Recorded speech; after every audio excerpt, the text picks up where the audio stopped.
포스코홀딩스. 이 이름을 들으면 아마 열의 아홉은 철강회사 이걸 떠올리실 겁니다. 그렇죠. 당연하죠. 그런데 2022년부터 이 거대한 기업이 아예 다른 길을 가겠다고 선언했습니다. 그래서 오늘 저희가 던져볼 질문은 이겁니다. 과연 반세기 넘게 이 용광로와 함께 커온 산업거인이 정말로 친환경 미래 소재라는 새 옷을 입을 수 있을까? 네, 바로 그 질문이 핵심입니다.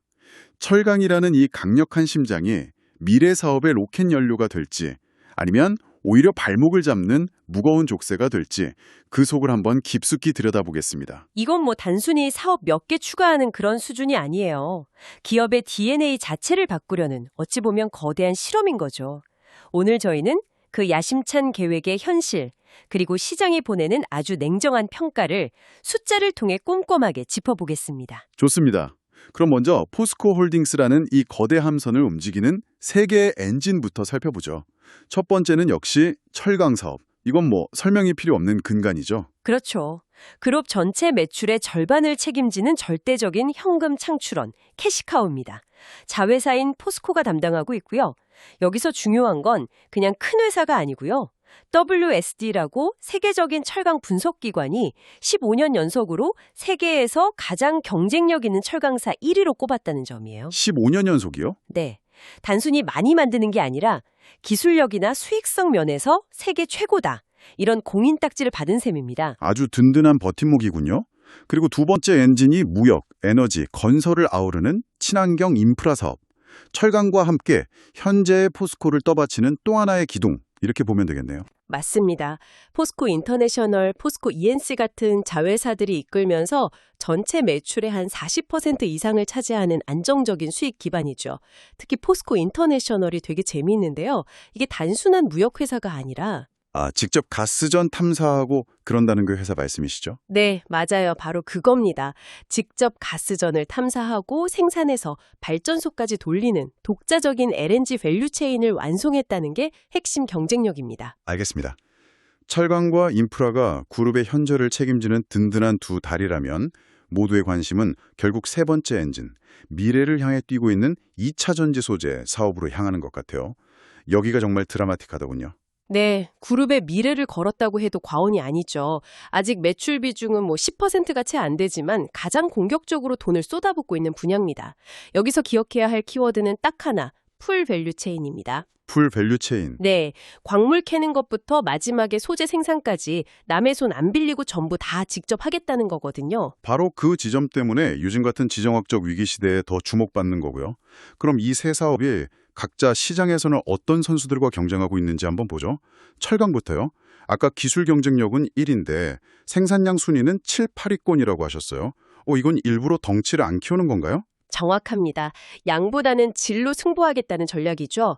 생산량 1위인 중국 바오그룹은 연간 1억 3천만 톤을 쏟아내는데 포스코는 4천만 톤이 채 안 돼요. 와, 규모로는 아예 게임이 안 되겠네요. 그렇죠. 대신 포스코는 중국이 절대 따라올 수 없는 기술 제품으로 승부를 겁니다. 예를 들면 하이퍼 NO라는 최고급 전기 강판 같은 것들이요. 그러니까 양으로 밀어붙이는 중국과 또 다른 기술 강자인 일군의 일본 제철 사이에서 포스코는 초격차 기술과 미래 기술이라는 두 개의 카드로 돌파하겠다. 이런 전략이군요. 근데 그게 말처럼 쉬울까요? 어려운 싸움이죠. 특히 국내에서는 현대차라는 든든한 뒷대를 가진 현대제철과도 경쟁해야 하니까요. 그래서 포스코는 이 샌드위치 상황을 돌파하기 위해 아예 게임의 룰을 바꾸려고 하고 있습니다. 그 비장의 무기가 바로 수소환원 제철 기술이고요. 이건 잠시 후에 더 자세히 다뤄보죠. 네, 기대되네요. 그럼 친환경 인프라 쪽은 어떻습니까? 포스코 인터내셔널, 포스코 ENC, 포스코 DX. 각자 자기 분야에서 실력자들이 모여있는 느낌인데요. 다들 한가닥하는 회사들이죠. 포스코 인터내셔널은 삼성물산과 함께 국내 종합상사 투톱이고요. 포스코 ENC는 국내 건설사 6, 7위권의 강자인데 특히 제철소나 발전소 같은 플랜트 건설에서는 따라올 자가 없다는 평을 받습니다. 포스코 DX는 최근에 코스피로 이전 상장하면서 시장의 주목을 한몸에 받았죠. 그룹사 공장 증설의 최대 수혜주라고들 하던데요. 네, 국내 스마트 팩토리 분야의 선두주자입니다. 경쟁사인 삼성 SDS나 LG CNS가 IT 시스템 구축에 강점이 있다면 포스코 DX는 공장 설비가 돌아가는 현장 기술, 즉 OT에 특화돼 있어요. OT요? 오퍼레이션 테크놀로지 말씀이시죠? 네, 산업용 로봇과 AI를 결합해서 공장을 똑똑하게 만드는 데는 독보적인 역량을 가지고 있습니다. 자, 이제 가장 중요한 2차 전지 소재입니다. 풀 밸류 체인을 완성한 유일한 기업이라는 이 타이틀이 모든 걸 말해주는 것 같은데요. 맞습니다. 양극재만 보면 글로벌 8구위권이라 에코프로비엠이나 LNF 같은 경쟁사들과 순위는 비슷해 보여요. 하지만 결정적인 차이가 있죠. 그래 뭔가요? 경쟁사들이 원료인 리튬과 니켈을 대부분 사와야 할 때 포스코는 우리 밭에서 직접 기른 배추로 김치를 담그겠다는 겁니다. 원료 내재 화율이 압도적으로 높다는 게 최대 강점이에요. 아, 비유가 아주 확실하네요. 음극재 쪽은 상황이 더 극적이라고 들었습니다. 중국이 시장의 90%를 장악하고 있는데 여기서 비중국 유일의 대안으로 꼽힌다고요? 네, 이건 거의 독점 시장입니다. 그런데 미국의 IRA 법안 같은 규제 때문에 글로벌 자동차 회사들이 탈중국을 외쳐야 하는 상황이 온 거죠. 그때 주변을 둘러보면 믿고 맡길 만한 비중국 음극재 회사가 사실상 포스코 퓨처엠바트에 없는 겁니다. 아, 선택지가 없는 거군요. 그렇죠. 자동차 회사들 입장에서는 반드시 손을 잡아야 하는 파트너인 셈이죠. 그렇군요. 그런데 리튬 같은 원료 분야는 이제 막 시작하는 단계인데 목표가 2030년까지 글로벌 탑3라고요. 이건 거의 신생아가 갑자기 올림픽에 나가서 금메달을 따겠다고 선언한 것처럼 들리는데요. 이게 현실적으로 가능한 목표인가요? 그렇게 보일 수 있죠. 실제로 무모한 도전처럼 보이기도 합니다. 하지만 포스코가 믿는 구석이 딱 두 가지가 있는 겁니다. 믿는 구석이요? 바로 아르헨티나의 소금호수와 호주의 돌산이죠. 남들이 다 만든 리튬을 사올 때 우리는 원료부터 직접 캐내겠다는 전략인데 이게 성공하면 게임의 규칙을 바꾸는 거고 실패하면 막대한 투자금만 날리는 위험한 도박이 되는 겁니다. 앨범알이나 SQM 같은 기존 강자들과의 정면 승부죠. 정말 명운을 건 승부네요. 이 미래를 위해 얼마나 공격적으로 공장을 짓고 있는지도 궁금합니다. 생산 능력, 그러니까 캐파 확대 계획을 보면 정말 입이 떡 벌어지던데요. 가장 투자가 집중되는 곳은 역시 2차 전지 소재죠.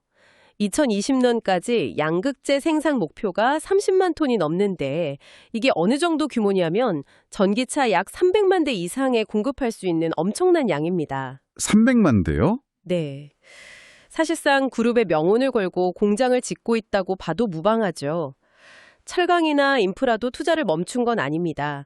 광양 LNG 터미널은 국내 민간 1위 규모로 키우고 전기차 구동 모터코어는 2030년까지 연간 700만 대 이상 생산 체제를 갖출 계획입니다. 단순히 양만 늘리는 게 아니라 아까 말씀하신 것처럼 게임의 판도를 바꿀 신기술 개발에도 사활을 걸고 있죠.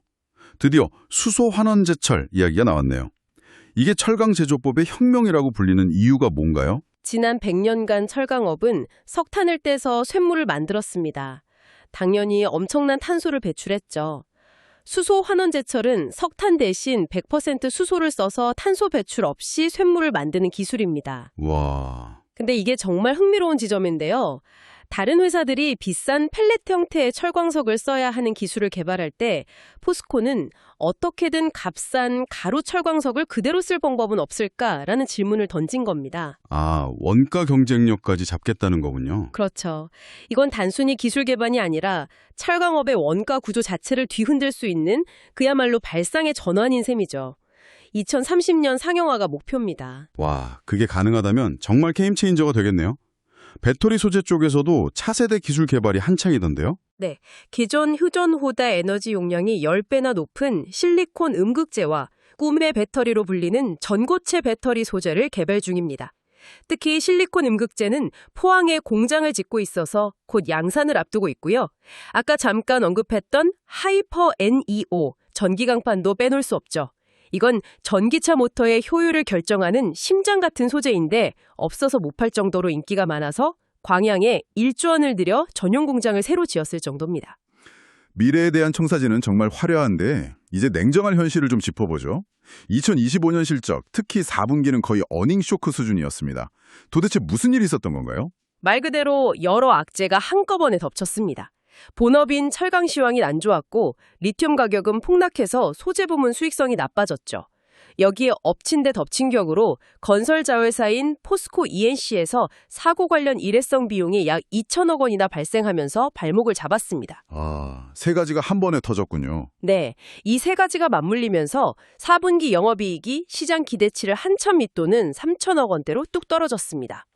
잠깐만요. 재무지표를 보니까 재고 자산은 줄었는데 매출 채권이 늘었다는 내용이 있네요. 이건 쉽게 말해서 창고에 쌓인 물건은 줄었는데 팔고도 돈을 제때 못 받았다는 뜻 아닌가요? 실적도 안 좋은데 현금 흐름까지 꼬이고 있었다니 생각보다 상황이 더 심각했네요. 정확히 보셨습니다.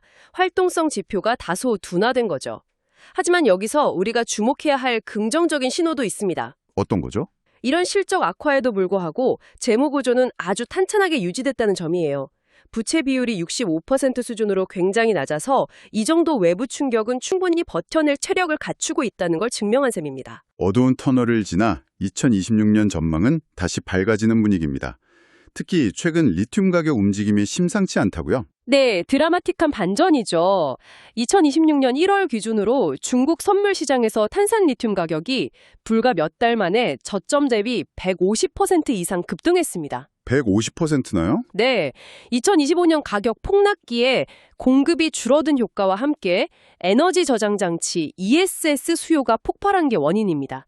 철강 역시 원재료인 철광석 가격은 안정되는데 제품 가격은 오르면서 최악의 국면은 지났다는 신호가 나오고 있습니다. 이런 분위기가 2026년 실적에는 어떻게 반영될까요? 시장에선 2026년 영업이익을 약 3조 원 중반대로 2025년 대비 50% 이상 급증할 것으로 보고 있습니다. 드디어 아르헨티나 염호 공장이 본격적으로 돌아가면서 리튬 사업 매출이 찍히기 시작하고요. 철강 사업도 반덤핑 관세 효과 등으로 가격 협상력을 되찾을 거라는 기대감이죠. 그렇다면 현재 포스코홀딩스의 가치는 시장에서 어떻게 평가받고 있을까요? 이 부분이 가장 궁금합니다. 한마디로 말하면 극심한 저평가 상태입니다. PBR, 그러니까 주가 순자산 비율이 0.4배 수준인데요. 0.4배면? 이건 시장이 이 회사를 평가하는 방식이 좀 충격적이라는 뜻입니다.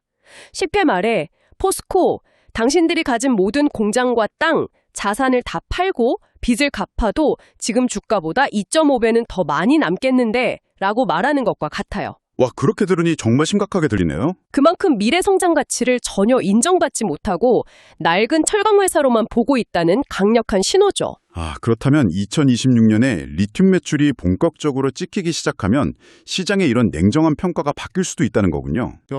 지금은 철강업의 낮은 주가 배수를 적용받고 있지만 이 회사는 이제 2차 전지 소재 기업이구나 라고 시장이 인정하는 순간 전혀 다른 잣대로 평가받으면서 기업 가치가 한 단계 뛰어오를 수 있는 잠재력을 가진 겁니다. 자, 그럼 지금까지의 이야기를 종합해서 매력적인 투자 포인트와 반드시 짚고 넘어가야 할 리스크를 정리해보죠. 먼저 매력적인 부분부터요. 첫째는 역시 리튬 사업의 본격화입니다. 특히 자체 염호에서 직접 뽑아내기 때문에 원가 경쟁력이 압도적이라는 점이 중요하고요. 둘째는 방금 말씀드린 리레이팅에 대한 기대감.